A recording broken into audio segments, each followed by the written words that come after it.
Hello and welcome, treasure hunters, detectorists, and history hunters. Here we are today on a podcast, and today we have, or this evening we have, a gentleman all the way from the USA, Peter Floyd from Drama in the Dirt. Now, we haven't spoke to him for a while now, and I'm sure he's going to give us an update of the history and the things he's been up to over in the USA. So let's welcome my friend Pete from the USA. Here we go. Where is it?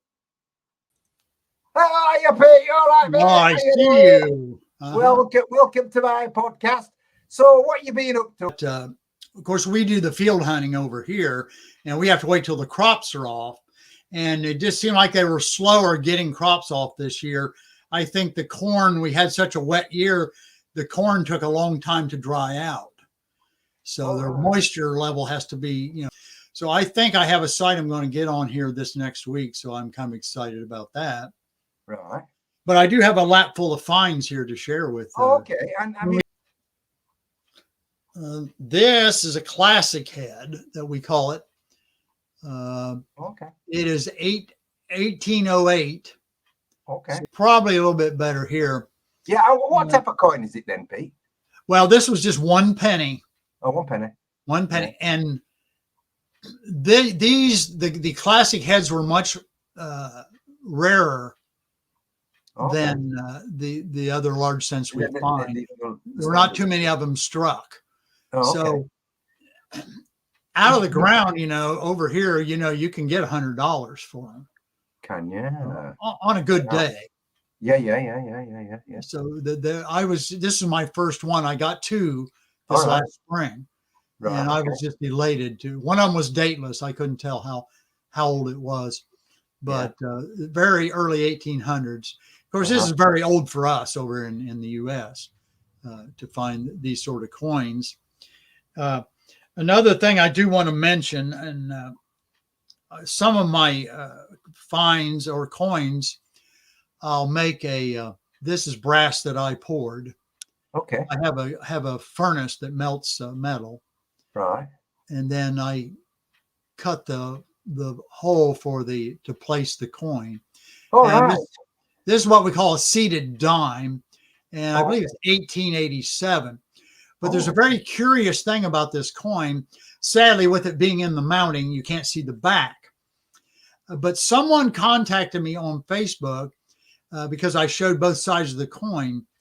And on the back of this 10-cent piece, there's like a spun mark, like it has been spun. And the fella was from quite far away from us. He said, I have a coin just like that with the same marking on the back. So the question is, what was it they did to those coins to cause that spin mark? And some people suggest maybe they played some kind of game they played with that coin. Yeah. It was just a very interesting thing that was brought up. Yeah. I don't think anybody knows for sure, but when somebody finds a dime hundreds of miles away with the same mark on it, you got to ask, what was it they were doing? What were they doing with it? It must have been a common practice. Right. I got this 2 nights ago. It's a ball button. It's the largest one I've ever found. It does, John, have a back mark, but I cannot make it out. No. Yeah. You can see where the shank. What's the information of that then? What's the information? Well, the site I was on was unmapped. I'm assuming it was a very old site, probably 1820s, 1830s, which is before the Civil War. Ohio opened up for settlement in 2004 under President. His name escapes me. I think it was the 4th president, but it was a land act. Yeah. And a lot of people just, built wherever, land was available for the taking. Yeah. And of course, what they lost is still there. It's still there, yeah. 200 years ago. We have something I don't think you have over there that I know of. This is Native American. We are elated. Of course, you don't find these with a metal detector, but this is looks like a piece of chert that the Native Americans started to make a point, You can see how it's been flaked off. Yeah. But he never finished it, or maybe he dropped it. And, he was going to finish it later. Maybe he lost it. Oh, I see. But I have a couple other points out here that I found. Okay, yeah, we have like flints over in our country. We call them flints. Right. That's where the going back in the Stone Age where they used to use. Yeah, that's a. But this is a World War I button. All right. And I found it in a curb tear out in town. That's interesting. It has of course, the eagle with the spread wings. I think Do you know which regiment it was, or no? There's no information like that on it. No. It's It's probably what we would call. War. Yeah, we probably just a general service type coat button. Oh, I see. Yeah. The back mark, which, like I said, I don't have my loop, but everything is very legible on it. But I was told by reliable sources it was World War I. Then I did a little research. Oh, okay. It's a Chevrolet Capri hood ornament. Yeah. I dug it up in the curb, and there used to be an old filling station there. Oh, so I assume somehow the part got out there along the road. Yeah, but, dropped off the Capri. It might have. I like finding stuff like that because these are the kind of cars we rode in when we were kids. I wish it would probably show up better on the camera. But you can see the scroll work on there, the ivy, and it would be Victorian, what we would call Victorian, which the U.S. the ladies just when Queen Victoria was ruling, and America picked up on that, and a lot of the ladies, fashion, fancy bling. Yeah, that's it, right? So, and a lot of them, and I have one that I found years ago. It's huge. It has a big stone in it, amethyst, but it was considered a Victorian piece. I guess a lot of the jewelry was big back then. This is not real interesting, but very old. Appears to be a lead sinker fishing weight. And it has a little loop on top, which I found to be quite fascinating. Like a fishing weight. Yeah. I thought at first I dug a piece of grape shot, like from the Civil War, which I was hoping. But I think I do have some, but I don't remember where they are. Yeah. But that's a little interesting. Over there, did they use oxen over there to cultivate? I was sure of that. But I did find an ox knob for the horn, and you can tell by the hole in it. They never put it over the point. Put it over the point. Yeah, their horns are extremely sharp. Oh, I see this. I stuck it on. I see. Yeah, to protect the livestock from stabbing each other. But then you put the nail in it. Nail it to the horn. Oh, right. Yeah. So what's it like at the end then? Let's have a look at the end. Right. We're just nailed on the point of the horn, and it's I see. We'll just nail there. The sharpness. Well, that's something I've learned today. Yeah. Now I will show this to you. This is a piece of iron, and I am fascinated to get these. These are called Clovis nails. They are. They have a huge head on them, and they would use them over here. But and you can see by the deterioration, it's very old for us in the U.S. I'm sure it was in the ground 200 years. Yeah, we do. I do find them over in this country. The large head, Clovis. We don't think much of them really, but still, obviously, it's still history, and they're still old to a certain extent. That's But over here in the U.S., I mean, when people settled, a lot of them were probably very poor, and you couldn't afford nails. And we get on sites over here that there are no nails. We assume it was either a log home that they built or was a sod home. It could possibly have been. But when we get on the older sites, we find the square nails with the smaller head. And to find Clovis nails, we know they're a lot older. And is that sort of iron then? Or is it copper? It is iron. Yeah, it's iron. Yeah. It's very pitted. Very pitted. Yeah. So what do you think it's about a couple of 100-year old then? Yeah, I would imagine it'd be right around the early 1800s. Can't see anything. It is Spanish silver. Oh. There was enough detail left on the coin to identify it. Okay. Now, correct me if I'm wrong. There was a Spanish King Philip. Is that true? Yes. 1740s? Yes. Yeah, 1740. Well, this is one of his coins. All right. And I do have a picture so you can see the detail. It's a Spanish pistarine, probably 1740s. Oh, yes. Oh, nice. Nice. 1738. That's a 1738. Yes, I'll investigate for that some one. reason, I don't have the picture of the back.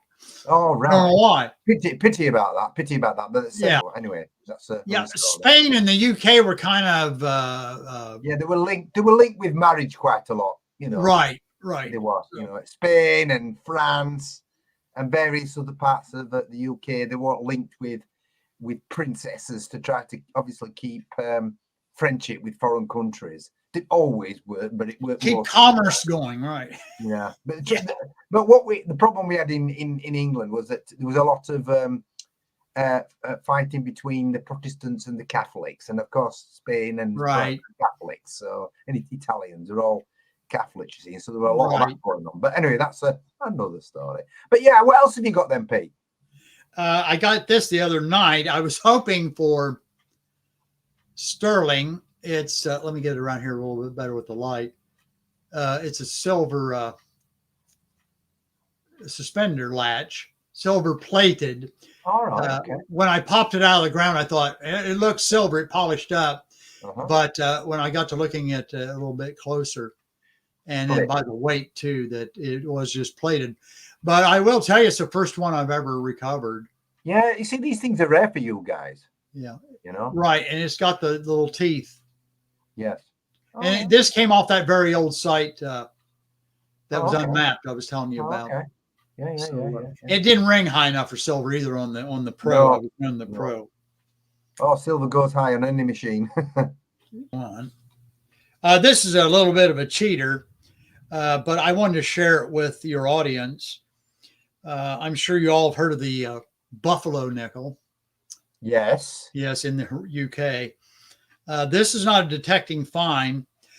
In the wintertime, with as cold as it gets here in Ohio, we can't get out much. Right. Okay. So I'll go buy a box of nickels for $100 and go through them. And I was told here last year that to stimulate children or young people to collect coins, a lot of coin collectors are putting coins back in circulation to stimulate interest in coin collecting. This is a Buffalo nickel that I took out of that box, the Native American here. The details are going to not be that easily to see, plus the cellophane on the, but the back is the most spectacular. And now twist it up to the light. That's it. We got it. Got it. No, There's let the me back Buffalo. off just a little, might focus a little bit better. And what was the date again of that, did you say? You caught me off guard. Let me see. I do have this. It's a 1924. 1924. Right. Right. Yeah. But I was elated to recover it. There was so much detail on the coin. Nice. I think on eBay it would probably fetch pretty well. Right. So, okay. Right. Yeah. So they're quite rare then, Pete. Are they rarish? Are they? Well, yeah, we have some Buffalo nickels that they had low mintage on them, especially in the San Francisco mint. And then there's the very famous three-legged buffalo. And if I have time, I'll tell you a very short story about how that happened. The mint worker had to polish the die. There was something that wasn't quite right about it. Well, he worked at it so hard that he accidentally took one of the legs off the die. And some of the coins were struck and ended up in circulation. So we call it was a 1937. I can't remember if it was the S or the Philadelphia mint. I don't remember which mint or the Denver mint. But yeah, if you find a 37, make sure you check. Yeah, 37 with a D. I think it was with a D. I'm not positive. And then there's a 3.5 legged buffalo, which I think was again another die that either got clogged or something, or maybe it was the same die, but it just struck harder.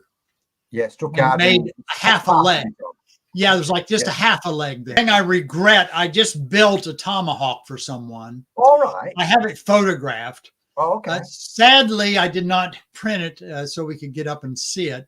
We'll do it another day. We'll save the best for later. Yeah, because we can always go back. We've got all winter, Pete. We've got all winter. Yeah, long winter here in Ohio. Let me tell you. Yeah, well, we do have them here.